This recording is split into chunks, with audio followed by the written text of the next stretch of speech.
শুরু হয়েছে 2024-25 অর্থ বছরের আয়কর রিটার্ন জমা। দেশের প্রায় 1,12,00,000 কর শনাক্তকরণ নম্বরধারী বা টিআইএন আছেন। গত বছর থেকে নির্দিষ্ট এলাকার ব্যক্তি করদাতা, সারা দেশের ব্যাংকে কর্মরত কর্মকর্তা কর্মচারী এবং কয়েকটি বহুজাতিক কোম্পানির কর্মকর্তা কর্মচারীদের জন্য অনলাইনে রিটার্ন দাখিল বাধ্যতামূলক করা হয়। এবার দেখা যাক কিভাবে অনলাইনে রিটার্ন জমা দেওয়া যাবে। সব করদাতা 2025-26 কর বর্ষের আয়কর রিটার্ন www.etaxnbr.gov.bd এই ওয়েবসাইটের মাধ্যমে জমা দিতে পারবেন। অনলাইনে রিটার্ন জমা দেওয়ার আগে প্রথমে করদাতাকে নিবন্ধন নিতে হবে। এজন্য করদাতার নিজের টিআইএন ও বায়োমেট্রিক করা মোবাইল নম্বর লাগবে। এ দুটি নিয়ে নিবন্ধন করে অনলাইনে রিটার্ন জমা দেওয়া যাবে। অনলাইনে রিটার্ন জমা দিলে স্বয়ংক্রিয়ভাবে প্রাপ্তি রসিদ মিলবে। এখন আসা যাক কিভাবে দেবেন। অনলাইনে আয়কর রিটার্ন তথা ই রিটার্ন দিতে করদাতাকে কোনো কাগজপত্র আপলোড করতে বা জমা দিতে হবে না। শুধু ওই সব দলিলাদির তথ্য দিলেই হবে।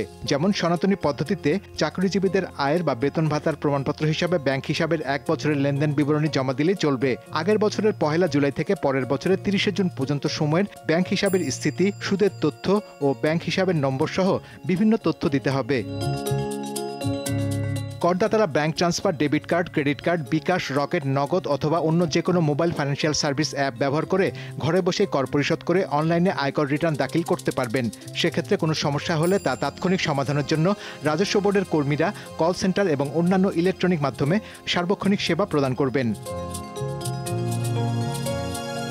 রিটার্ন জমা দেওয়ার সময় নিজের প্রয়োজন অনুসারে কিছু কাগজপত্রের তথ্য লাগবে। বিভিন্ন সরকারি বেসরকারি অফিস থেকে এসব প্রয়োজনীয় কাগজপত্র জোগাড় করতে হবে। যেসব কাগজপত্র লাগবে সেগুলোর মধ্যে অন্যতম হলো বেতন খাতের আয়ের দলিল, সিকিউরিটিজের উপর সুদ আয়ের সনদ, ভাড়ার চুক্তিপত্র, পৌরকরের রসিদ, বন্ধকি ঋণের সুদের সনদ, মূলধনী সম্পদের বিক্রয় কিংবা ক্রয় মূল্যের চুক্তিপত্র ও রসিদ, মূলধনী ব্যয়ের আনুষঙ্গিক প্রমাণপত্র, শেয়ারের লভ্যাংশ পাওয়ার, ডিভিডেন্ড ওয়ারেন্ট, সুদের উপর উৎসে কর কাটার সার্টিফিকেট।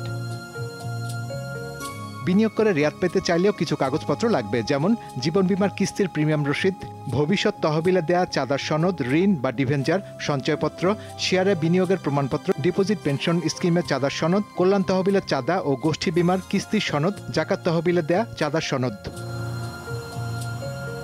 শাহরিয়ার ইমন, দীপ্ত সংবাদ, ঢাকা।